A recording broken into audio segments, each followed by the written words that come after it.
Let us move to the next question, the question number 8.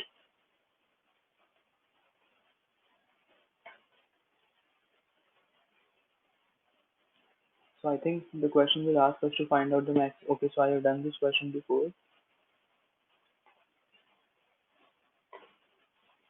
So the question will ask us to find out the quantity subarray of at least one number which has the largest sum and return its sum. So this is a direct application of CAD. If you have figured out ON solution, try coding another solution using the divide and conquer approach, which is more subtle.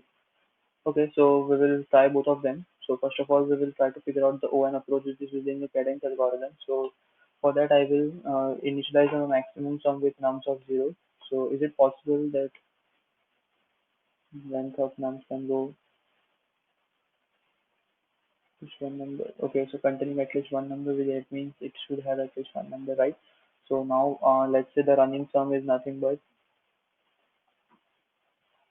let's say RS denotes the running sum and it is nothing but 0, right? And then what we will do is, in the minimum sum so far that we have encountered, minimum prefix sum obviously is 0, right? So there might be negative numbers in there. Yeah, so there might be some negative numbers.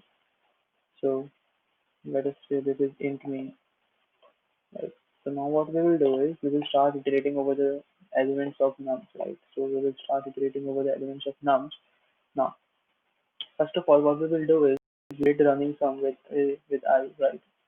And then, so what we will do is we will now take the max of maximum and the running sum, and then what we will do is we will take the minimum of ms common rs, right? So this is rs minus ms because we need to subtract the prefix sum, and then we will return the ms, right? So this is the logic.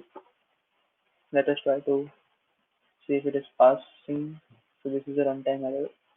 Ms rs minus ms overflow.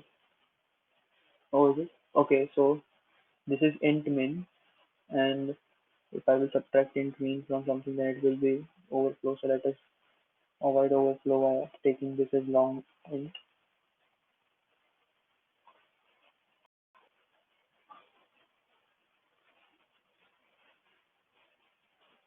So also I need to take mx as long int.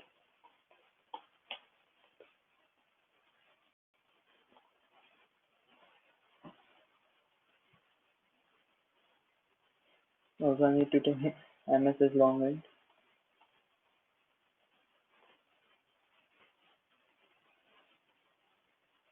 And now we are finally getting a round one. So that's great. So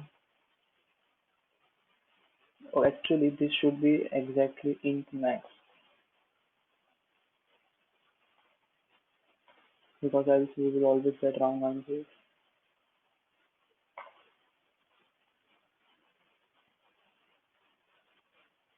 Okay, the output is true, but the answer is 3. Why? Because the maximum sum is nums of 0. This int max. So when we will loop for the first element, we will say that the running sum is 1, the maximum is 1 because we have initialized to nums of 0, and this running sum is 1 minus something int max, so obviously it will not be. And then after the first call, we have the ms as the minimum of ms comma rs. So rs is 1, so the ms will become 1. So initially, I guess ms should be equal to 0 because if there is a, so in this case, if the maximum subarray starts from the index 0, that means we need to subtract 0 from the previous case, right? So I think this will work now, and in this case, we even don't need the long int. We can suffice with int as well, right? So I think now we need to answer the second part of the question, which states, if you have figured out the ON solution, try coding another solution using the divide and conquer approach, which is more subtle. So now we need to figure out the maximum subarray sum using the divide and conquer approach, right? So we will do this.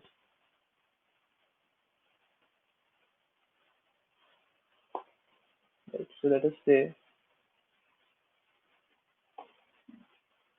the example of this array, right? So if the maximum subarray we need to use divide and conquer to solve this, right? So let us say that we divide this array into two subarrays. So let us say we divide this array into two subarrays. So this is one subarray, this is another subarray. Now the possibility is the answer would either be completely in the first subarray, the answer would either be completely in the second subarray, or the answer would be somewhere in the suffix of somewhere combining the suffix of first array with the prefix of second array to get the answer, right? So now if we have the order of n approach, can we do it in order of n using divide and conquer? I don't think so. Let us see the discussion section. And log n would be the divide and conquer approach.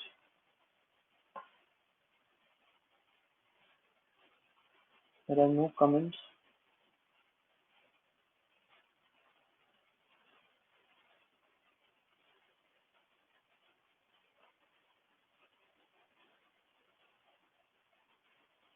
Divide and conquer. So I think no one is writing about the this time complexity, and there is no point in watching the solution before trying. So what we want is so there can be three possibilities. Either the solution will lie either in the first half, or the solution will completely lie in the second half, or it might happen that the solution would take prefix of first, second part and combine it with suffix of first part. So what we want is we want to keep the track of maximum suffix so far seen so far, and also the maximum prefix seen so far of a given array. So let us say we create another function which returns, let's say, int on, let's say, DNC, which denotes the divide and conquer approach, right? And then we have this vector of nums, right? And we have the key to the left, key to the right, right? So we have this key to the left and key to the right, and we want to find out answer for from left to right. We want to find out this answer and the maximum prefix sum. Okay, let us see what else do we need, and we will add it accordingly. So from here I will call that return dnc. We will pass nums over here, we will pass 0, and over here we will pass nums dot size -1, right? These are the things that we need to pass. So we have the left, we have the right, right? So let us say we compute the mid, which is nothing but left plus right divided by 2. And once we have the mid, let us say so what this int is returning. So we need to be sure what we are returning, right? So let us say we return a vector of int and not int. So let us say we get this as the answer, right? So let's say we return vector of int, and let us say, okay, not let's not use auto. This is the answer which we will get from applying DNC on nums from left up to mid, right? And let's say this is the answer which we are getting on applying DNC on nums from mid plus 1 and up to right. Okay, so I think this is misspelled. Yeah. So now we have the answer for the left and we have the answer for the right. So what is this? What does this vector contain? This vector contains three things. The first thing is maximum sum seen in the left subarray. Second thing is the maximum prefix sum seen from this array, and third thing is the maximum suffix sum seen from this array.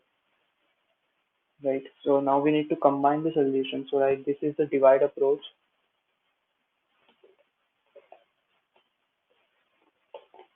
Now we need to somehow combine these solutions.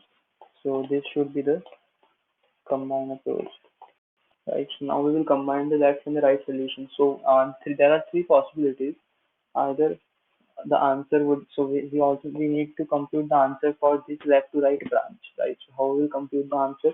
So the answer would be max of three possibilities, right? So the possibility one is, so what is the first possibility?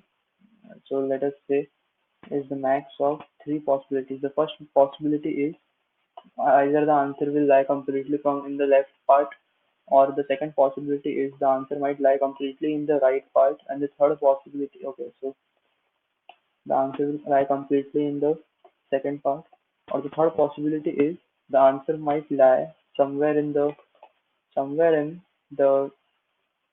suffix of left part plus somewhere in the prefix of the right part. So we will mix up these two and see if their combination is giving us the answer, right? So this is the answer, right?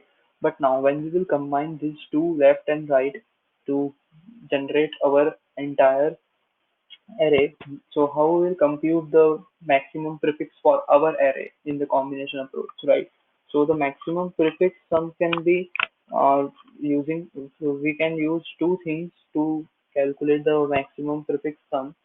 So what we can use is we can use so the maximum prefix sum will be either the maximum prefix sum of the left, or it would be like we use total sum of the left plus the prefix sum of right to get the maximum prefix sum. So this the maximum prefix sum for the our array would be from these two, right?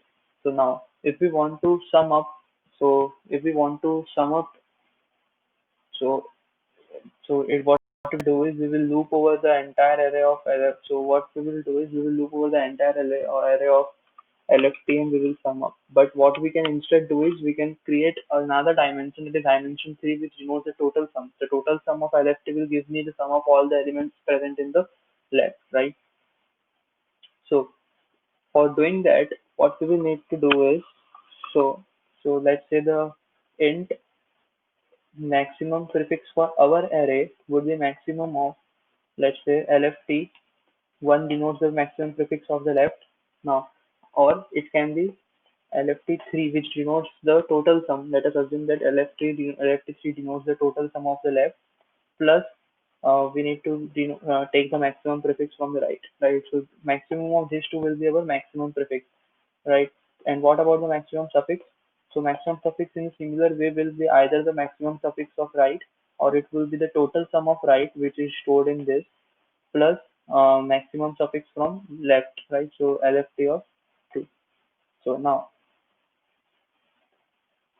what will be our total sum?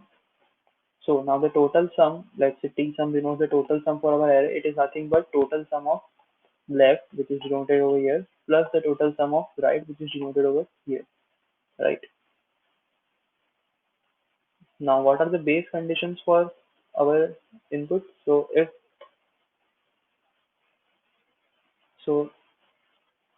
if left is less than 0, or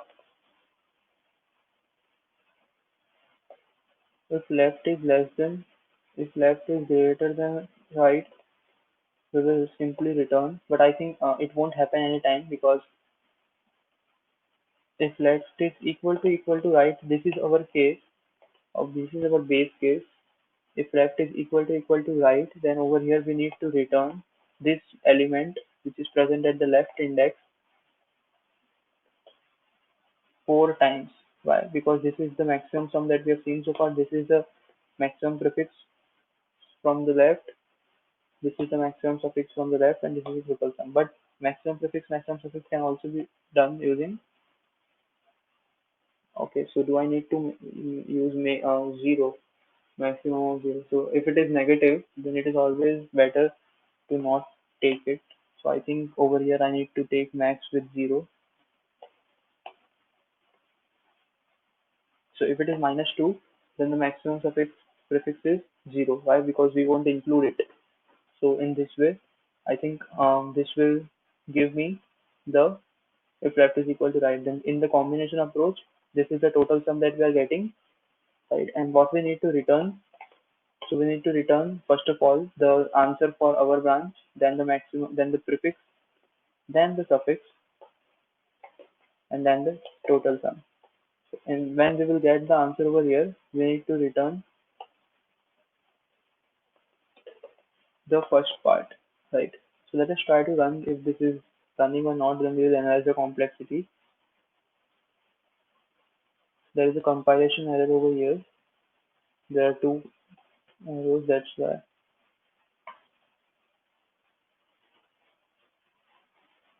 Again, there is a compilation error.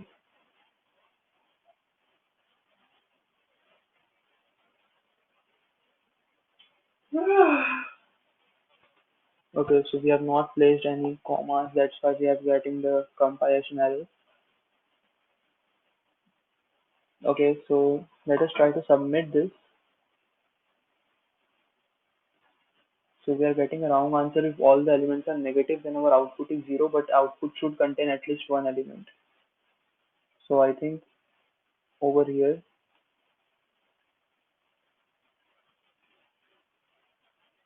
because we need to contain at least one element, we should pass this. And in the combination step, when we are trying to get answer,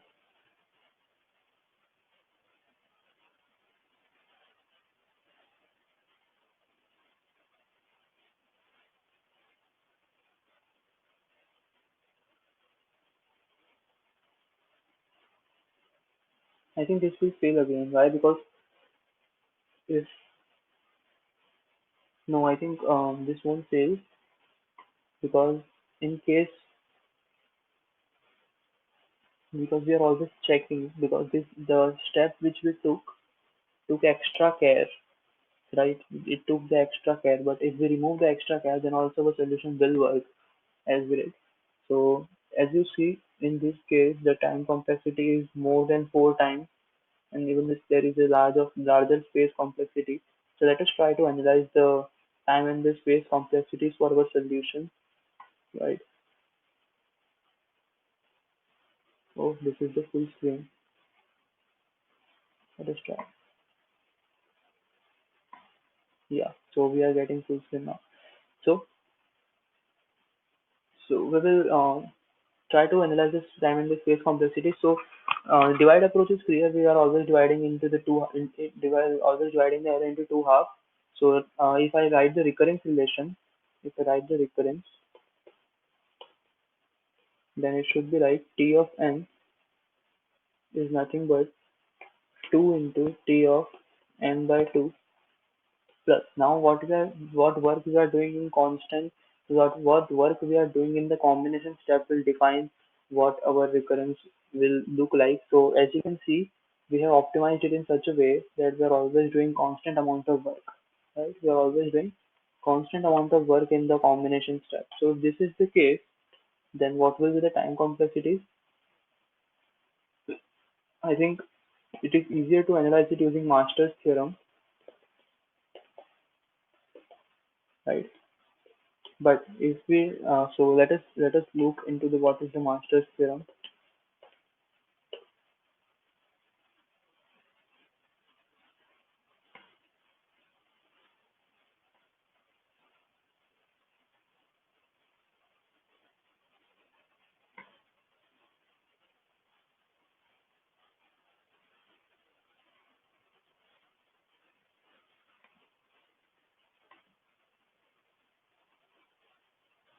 Yeah.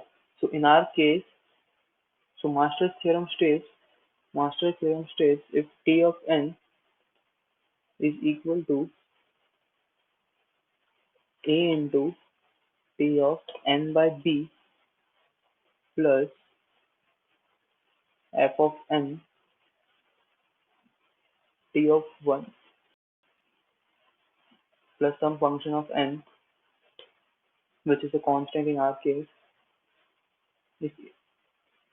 If f of n is a belongs to n to the power d, so in our case d is 0, right? So if we can write this as theta of n to the power d, then obviously in our case d is 0 because we are doing constant amount of work.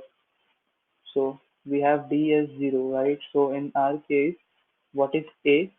So in our case, A is 2, B is 2, and D is 0.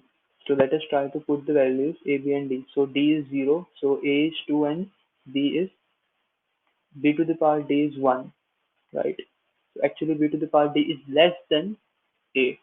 So A is 2. So this holds for our case, and therefore we have B n to the power log A by base B. So we have A as 2 log A to the base B. Base is also 2. So as you can see, this is more, this will give me that my solution is working in the theta of n time, right? So theta of n time. Why? Because in our case, the time complexity was n to the power log A, but the base was B,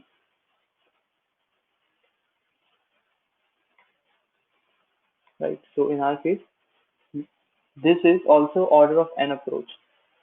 So as you can see, that was the reason why they told us to solve it using DNC, because you can see that in this case as well we have order of n approach, and in this case as well. So what will be the space complexity? The space complexity will be log n, right? Because of the recursion that we are making. So recursion calls. So at each step we are trying to divide into two. So you can think of it as a binary tree, right? So if the n is the size of the array, then this is log of n. But we are also returning a vector in each case. So, but it is okay because we are always only having four elements in the vector. So the space complexity would be order of log n. So that is all from my side in this question. Thank you, and see you all in the next question.